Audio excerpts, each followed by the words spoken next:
मैं पिछले 1 साल से ऊपर इस टॉपिक के ऊपर खामोश था, क्योंकि मुझे इस टॉपिक के ऊपर कोई लेना देना नहीं था। लेकिन तौर के ऊपर ये दोनों पार्टियों को ये चीज़ फ़ायदा देती है। 2 रुपए उसने अपने बचा लिए, दोस्त उसने, और जो बंदा ट्रैवल एजेंट है उसने 2 को प्लस करके 10 रुपए की अपनी भेड़ लगा ली। अब सबसे ज़रूरी बात है, उस गाड़ी का मालिक कौन है? ये मिसाल इसी तरह की है जो मार्केट के अंदर लोग आप लोगों की कंपनियां बना के आपके इन्वेस्टर वीज़े निकलते हैं, तो उस कंपनी का असल मालिक कौन है, उसका असल रिस्पॉन्सिबल कौन है, जो मैं यहाँ पे बयान नहीं करने वाला इस चैनल के ऊपर, इसलिए नहीं बयान करूंगा कि वो जो लोग ये काम कर रहे हैं उसका तोड़ निकाल लेंगे। ठीक, पान कल्चर सारा को समझ सकता है, लेकिन वो एक नाकाबिले पूरा एक इन्वेस्टर नहीं होता, कच्चे अंडे की तरह होता है, तो उसने पकने के लिए एक इंडोनेशियन लड़की का सहारा होता है। उसके बाद जो 20 लाख 30 लाख तक इन्वेस्टर आता है, उसमें से कुछ लोग आगे निकल जाते हैं। ये वो मुझे इंटरव्यू भी जल्दी मिले, और ये भी एक गुडविल है कि चाहे वो मुझे वीजा भी ग्रांट, आप उसका टर्म्स एंड कंडीशन तो पता होनी चाहिए। आप इन्वेस्टर वीजा उठा के आ जाते हो कि आपको पता है इसके बिहाइंड द रिक्वायरमेंट क्या होती है, कल को कौन सी चीजें हैं जो आपको फुलफिल करनी है। मेरे कहने से तो मैं 1 मिनट के अंदर आपका पूरा कारोबार तरतीब दे दूंगा, जेब के अंदर 1 लाख रुपया प्रॉफिट भी डाल दूं।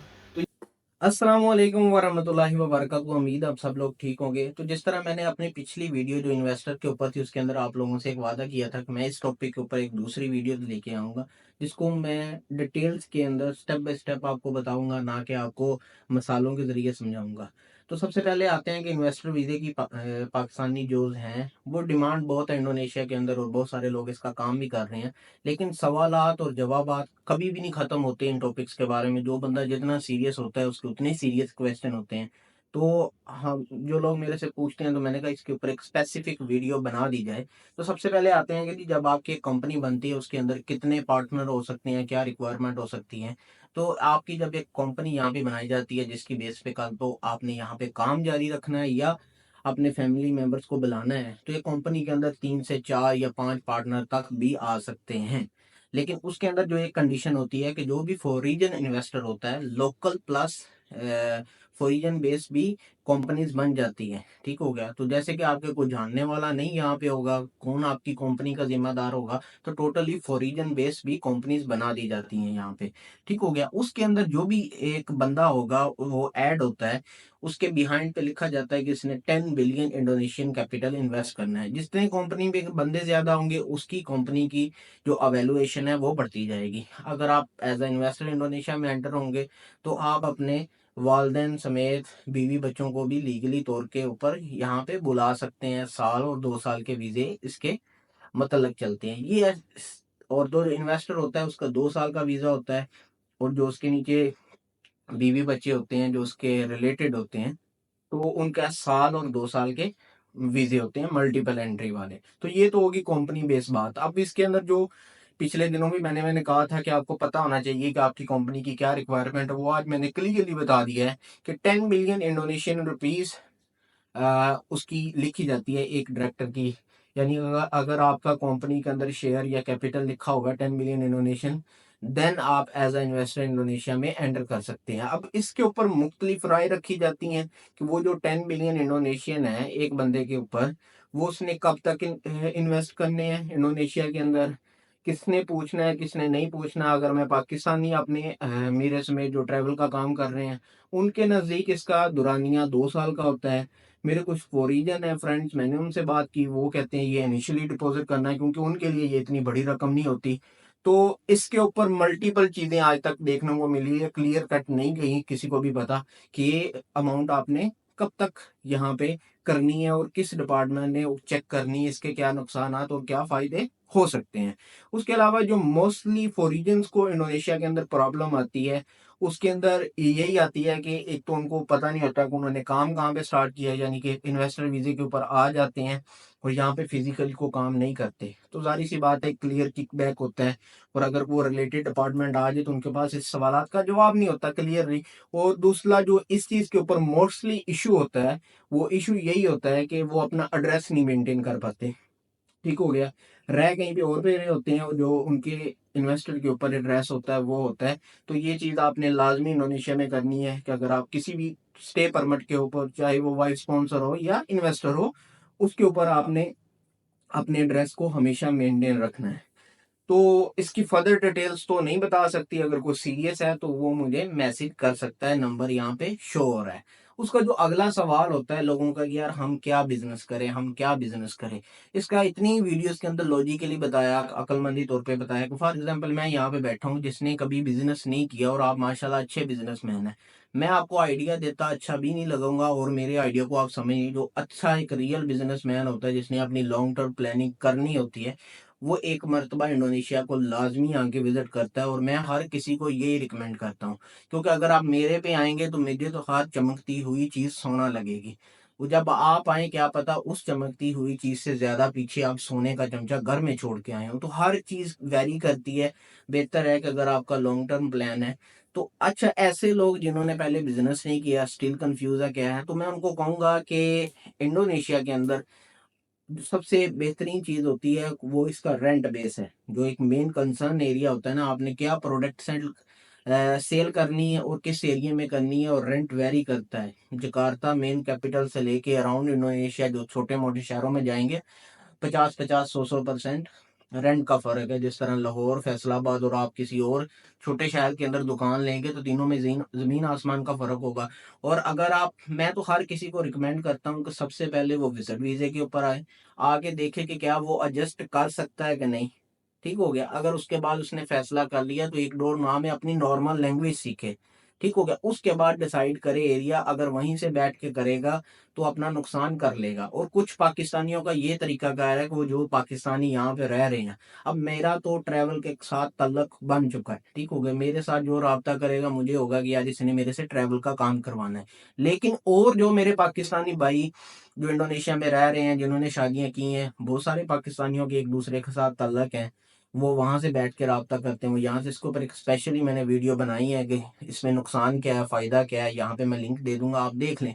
ठीक हो गया, उसमें यह होता है कि जो बंदा इंडोनेशिया के अंदर शादी वीजे के ऊपर है, बहुत सारे लोग इस ट्रैवल के काम से दूर रहते हैं, तो वो आपका ये काम नहीं कर सकता। और जो मेरे जैसा बंदा ट्रैवल का काम करता है, मैं आपके बिजनेस सेटअप चीजों के ऊपर नहीं लगा सकता।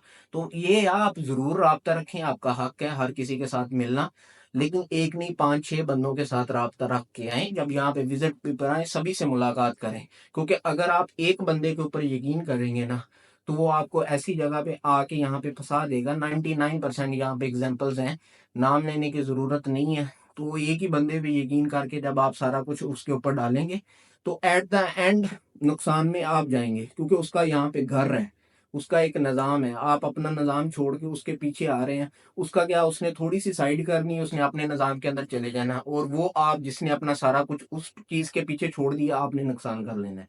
तो अपनी ऑनलाइन सर्च करके आए, मैंने क्या काम करना है, किस एरिया में रहना है, क्या है। अगर आप नहीं सर्च कर सकते, आपके लिए ये चीज़ें मुश्किल हैं, क्योंकि ये एक दुनियादारी का असूल है जिसके पास इसमें बुरा मानने वाली कोई चीज़ नहीं है। आपने भी देखा, आपके बड़ों ने भी देखा, आपके बच्चे भी देखेंगे, ये नॉर्मल जिंदगी का असूल है।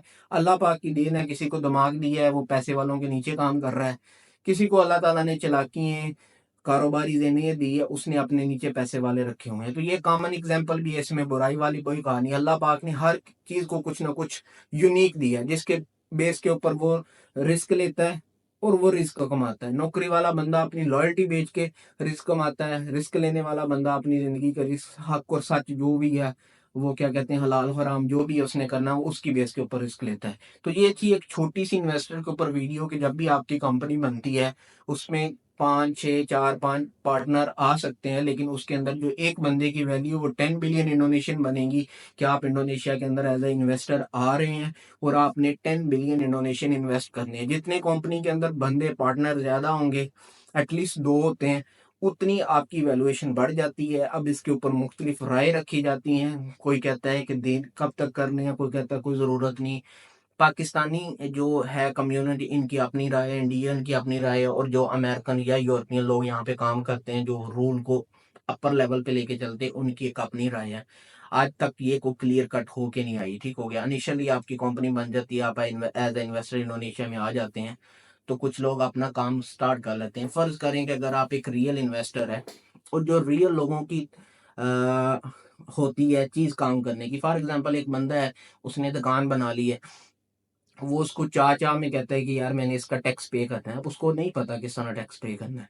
तो उसका ये हाल है कि बजाय वो लोगों से पूछे, मेरे जैसों से, वो अपने कंट्री के अंदर, पाकिस्तान के अंदर भी हम टैक्स कंसल्टेंट के पास जाते हैं कि यार ये मेरी कंपनी है, ये मेरा कारोबार है, मेरा पेपर वर्क तुम करो, मैं तुम्हारी फीस दे दूंगा। इसी तरह जो बड़ी कंपनीज होती हैं उन्होंने अपने एक सेपरेट ऑडिट डिपार्टमेंट रखी होती हैं, tax consultant, CA firms hire की होती हैं जो उनके साल का पूरा हर चीज का ऑडिट करके एक प्रॉपर टैक्स पे करती हैं। उसके ऊपर भी चीजें नीचे होती हैं, आप भी बेहतर जानते हैं।